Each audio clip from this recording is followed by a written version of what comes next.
இது ஒரு போர் நிலத்தில் நடைபெறும் கதையா? நிழலின் நடுக்கத்தில், விழுந்த கட்டிடங்களின் இடுக்குகளில் துப்பாக்கிச் சத்தம் ஒலிக்கும் ஒரு நகரம்.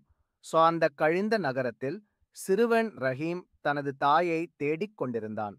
வயது 10. கண்களில் பயம், ஆனால் உள்ளத்தில் துணிவு.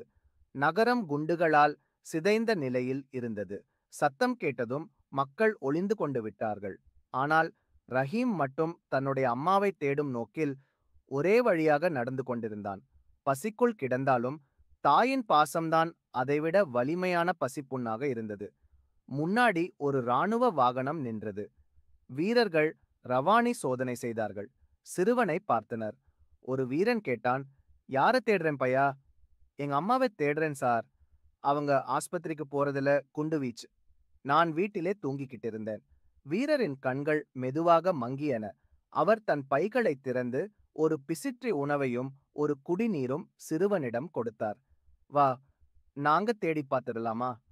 அந்த நொடியில் போர் நிறைந்த அந்த உலகத்தில் ஒரு சிறிய மனிதத்துவம் மலர்ந்தது.